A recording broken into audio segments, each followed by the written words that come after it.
Grosvenor 5995, assignments unlimited. Good morning. Good morning. I want a man to pick up a light van for me. It's in the country. Can you supply me with such a man? Yes, sir. Whereabouts is the van? Near Colchester, but it's a bit off the beaten track. I'd have to come round with a map of the area. Is that possible? Shall I make an appointment with the managing director, sir? If you will. It's rather urgent. 3:30 this afternoon, sir. That will suit me very well. What's the address, by the way? We're at 33 Half Moon Street.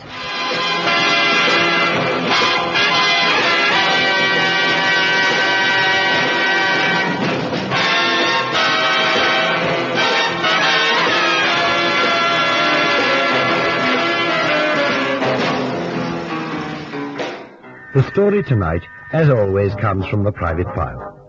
It's headed, The Moon and a Million. To say the man was well-dressed wouldn't be strictly accurate. The word natty would better fit his sartorial elegance. His clothes were as carefully chosen as his accent, and he was faultless right up to the carnation he sported in his buttonhole. I must say I wondered about him at the time, yet his request was ordinary enough. Your lady fixed the appointment, and I made a point of being on time. In fact, I always make a point of being on time, Mr. Mason. A praiseworthy trait, Mr. Duke. I beg your pardon? Duke. No, not a title. My name is Duke, plain Mr. Duke. Oh, I see. I believe you want us to pick up a car for you. A small parole van, actually. I'm a little apprehensive at leaving it untended in the country. You see, Mr. Mason, I'm in town on business and can't get over to Colchester myself. The van developed some mechanical fault whilst I was driving it, and so I left it where it was and begged to lift it to the nearest village from a passing motorist.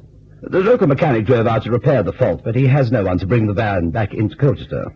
Colchester, I take it, is where you wish the car delivered. A van? Yes.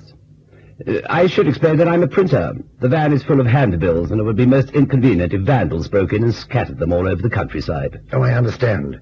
Do you want the van picked up today, Mr. Duke? If you can. We can, indeed. Your man can take the evening train to Colchester, and from there he can walk across the fields to my benighted vehicle. I've drawn a small map. Here you are. Now, you see, it's on a cart track. I have some property on the track and was returning from an inspection when the fault occurred. Do you think your man can follow the directions on the map? Oh, I'm sure he can. You've made it quite clear and precise. Precision is my speciality, Mr. Mason. I learnt the art of the cartographer in the service of my country. Army, you know. I see. And where in Colchester shall we deliver the van? I've written the address down here. My foreman will take it over. His name is Wilson, and he'll sign for the delivery. The Colchester train from London will arrive at 9 to 2, and the walk across the country shouldn't take your man longer than half an hour. Is everything clear? In a nutshell, Mr. Duke. Now, payment. In advance, of course. Well, that's not strictly necessary. I prefer it that way. I have here the train ticket, return, second class. 10 shillings for a meal on the train. A room is booked at the King's Hotel, and they will furnish him with breakfast. I thought 25 guineas for the service would be adequate. Quite satisfactory, thank you. Then, that concludes the business. Thank you again, and good afternoon. Good afternoon, Mr. Duke. Phew. That man has a mind like a machine. Yes, sir? Send Cannon in, Miss Fairweather, and tell him to fix an overnight bag. He's off for a jaunt in the country. Having supplied Cannon with all the relative information, I dispatched him to the railway station, where he took up his seat in the train, a little disgruntled that it was only second class. The train rattled on through the early evening, with Cannon alone in his compartment. He remained in solitary possession of the compartment throughout most of the journey, munching morosely on a dry sandwich purchased at one of the frequent stops. And then Cannon brightened considerably. An attractive young woman boarded the train half an hour out of Colchester.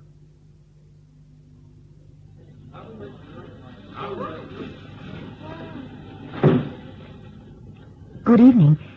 Is the seat taken? No, I'm the sole occupant. Do you mind? I'm delighted. Now, let me help you with your bag. Oh, it's all right, thanks. It's only an overnight case.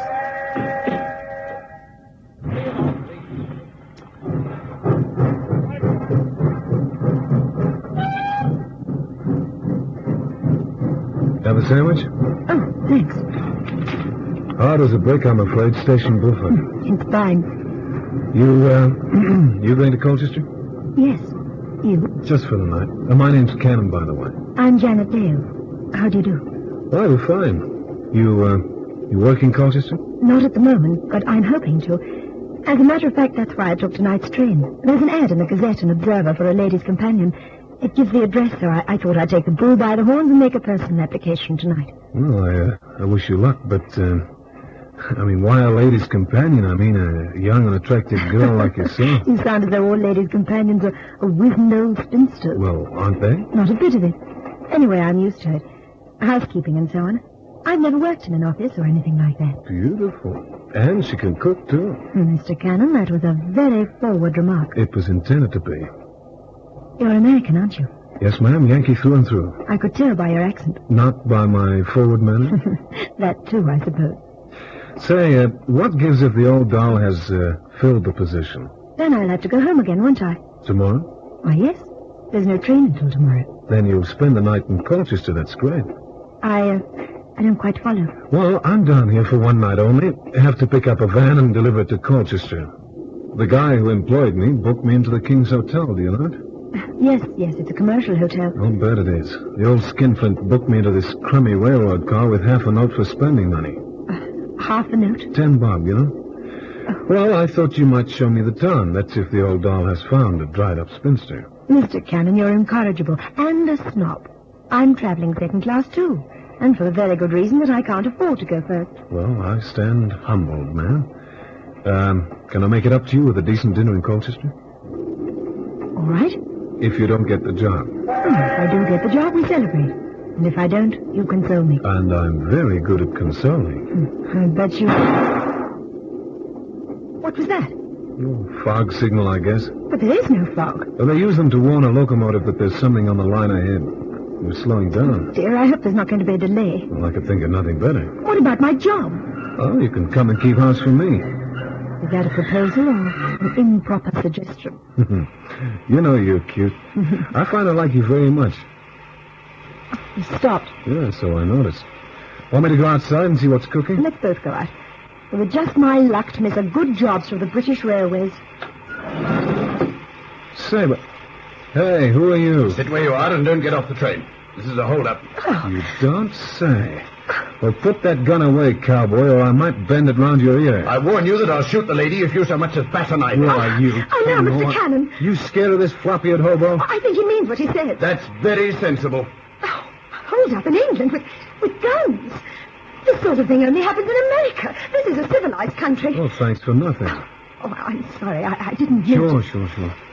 Say, what are you taking off the train, buddy? You'll read about it in the morning papers. Oh, publicity he's after. That's the sign. Stay here for 2 minutes, and then you can go outside. So, it wasn't the fog signal. That dirty louse. Oh, hold it, Mr. Cannon. What's the point of getting yourself shot? I could break that monkey in two. I know you could. But what about my dinner?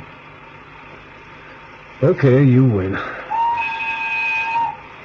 Does that mean we're moving off again? Well, let's go see. Fish face is gone by now. This was carefully planned. Hey, you, guard! What gives here? Guard! Never seen anything like it in all my born days. Here, honest, I haven't. Held up the train, they did, with guns. Poor old Harry Pethy tried to stop them on the fireplate and got bashed over the head for his trouble. Dear, is he all right? Well, his old mother always said he had a head like a Swede. Tell me. Lucky in the end. Mister, what did they swipe from the train? Oh, can't tell for sure until the police get here. I mean, we've got to wait for the police. Of course, it can't move till they get here. All the evidence, you know. Oh, but the police might take hours. Oh, not so long as that, miss. But the train won't move until they get here. Oh, well, then goes my chance of a job. Oh, that's tough, Janet. No, honest, I mean it. Never mind. There'll be others. Hey, wait a minute. Well, like I told you, I have to pick up a panel van and deliver it to Colchester. The guy who owns it broke down somewhere around here and had to hitch a lift. The van's fixed, and I'm supposed to do a cross-country hike to collect it. Just a minute.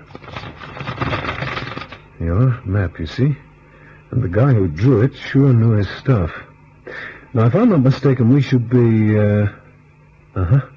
Here. See? I'm afraid I don't understand that, Mr. Cannon. Look, drop the mister, will you, Ken? Oh, but I don't know your other name. Just Cannon. Everybody calls me Cannon. Now, looking at this map, we've stopped across country from where that van was ditched. Yeah, it figures. If we head in that direction, we'll come to the van. But there isn't any road out that way. Yeah, I know, but according to the map, on the other side of these fields is a cart track. That's what it is. So what are we waiting for? We can still get you into town on time to interview old Sourpuss, okay? Like you said, Cannon. What are we waiting for? Happy in each other's company, they began their march across the fields. A big yellow moon winked at them from behind scudding clouds, and the fields smelt fresh and damp from the early dew. Cannon had already forgotten about the train robbery. In fact, Cannon had forgotten about everything. Penny for your thoughts. Hmm? You, Cannon, are dreaming. That's right. And what a dream. A daydream under a moon. Say, would you mind if I kissed you? The man in the moon might be looking. Well, it's nothing he hasn't seen a million times before. 1,000,000 times. We'll make it a billion. First time for me. You know, I think I see a frown of disapproval on the face of that man in the moon. And perhaps we'd better make him smile again. Okay.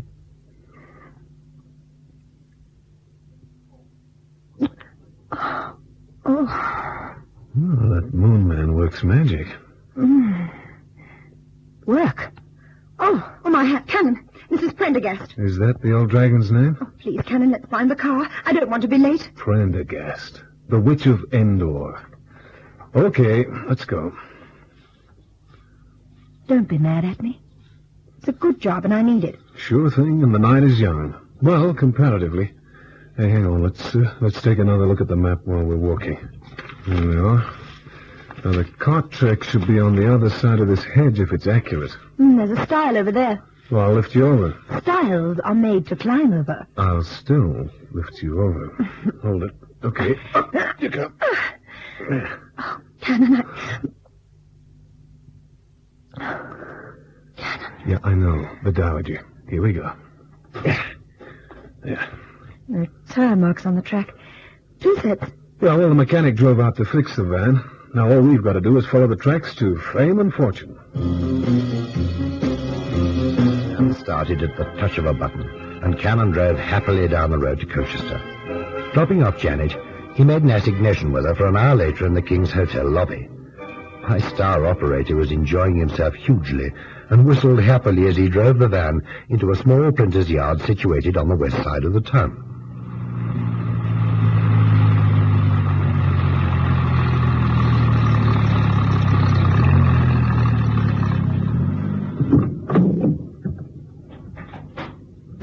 Managed to find the van? Well done. Thanks. Are you, Wilson? That's me. Come on into the office. Thanks. I'm Cannon. Assignments unlimited. Yes, so the Duke said. The Duke? The fellow who employed you. Oh, Mr. Duke. Well, the van's delivered, and if I could have your signature... Yes, not that it's going to help me much. Look over there on that machine. Blood? That's right.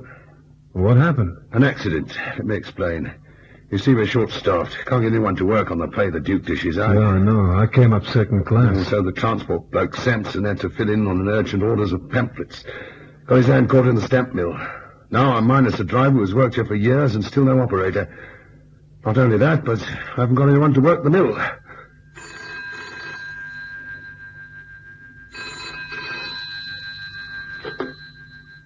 Wilson?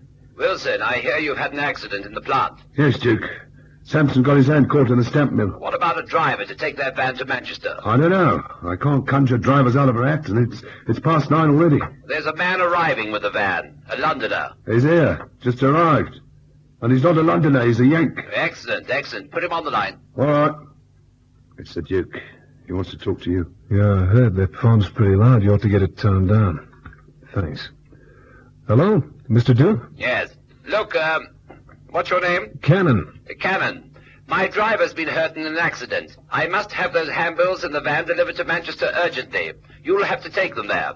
I'll pay all expenses and, £20 on top. Well, you'll have to ring the office, Grosvenor 5995. I know the number. I engaged you through the office. I'll ring Mr. Mason now. I'm sure there'll be no difficulty. Now listen carefully. You take the van to number 184 Salter Street. It's West Central. If you start now, you can get there by first light. Come again? First light. It's an army term. Dawn. You'll be paid there for your expenses, and I'll arrange to have the money for the work paid into your office. Well, the boss must give the okay. He won't be in the office at this hour. I know that. I have his private number. Have Wilson fill up the van for the journey and check the tires. Now, those handbills must be in Manchester first thing in the morning. All right, Mr. Duke, but I'll have to check with the chief first. I'll ring him now. Check with your employer in 15 minutes' time. Understood? Okay, Mr. Duke. Goodbye. What did he say? As if you couldn't hear. That phone makes more noise than a tannoy system. Oh, heck. So what are you grousing about? All expenses paid and a fat fee for a night's drive. Yeah, that's unlike Mr. Duke. Oh, he can pay when he must. All right, I'll get the van checked up, and you can hop down to the local for a pint. Tell me, where's the King's Hotel? Oh, up Nesbitt Street. Go out the door and turn right. Carry on for half a mile, and you'll see it up on the left corner. Thanks. You, know someone at the King's? Yeah, baby doll. Well, what are you looking so unhappy about? I'm about to ruin her evening for the third time. Mr. Efficiency, in shape of Mr. Duke, has an awful habit of ruining anything I get my teeth into. Yes, the Duke's efficient. No one like it. Yeah, say that again. We're just lucky he's on this side of the Iron Curtain.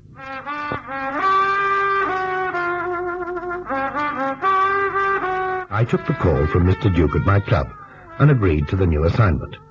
Cannon rang from the King's Hotel to check and sounded distressed at my decision.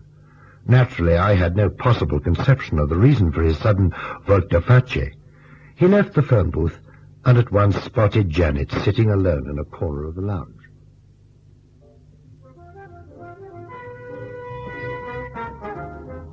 Hi. Hello, Cannon. Did you deliver your van all right? I did. That was London I just rang, the big city. Mission completed, and another one to start right away.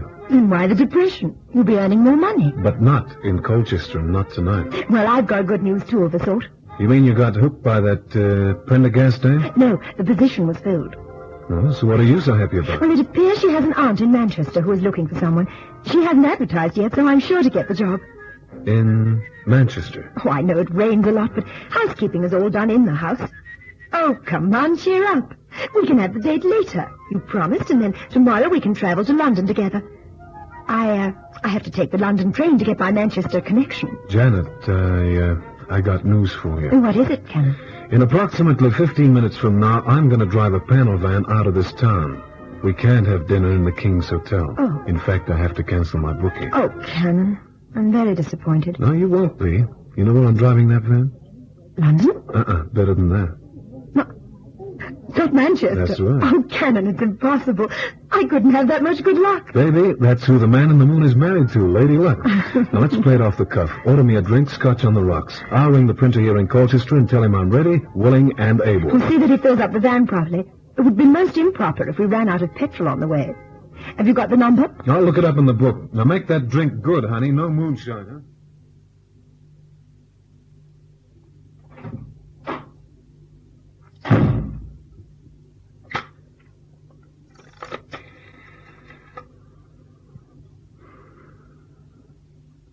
Hello, operator. I want to talk to a Mrs. Prendergast. Yep, Prendergast. Prendergast. She's in the Colchester area. Well, I haven't got a book. Yeah, I know it's a public booth, but somebody took the book. Will you check for me? Thanks. It's just one of those things. Hello? Yeah. You sure? Okay, thanks. Let's see. 4, 8, 3, 6. Oh, come on. Hello? Wilson, look, I'll be around in 10-15 minutes, okay? Yeah, right. Oh, and by the way, I'm taking that baby doll with me. No objection, I suppose. Great. Look, not to worry. Old Skinflint won't know from me. See ya. Now, then, let's see.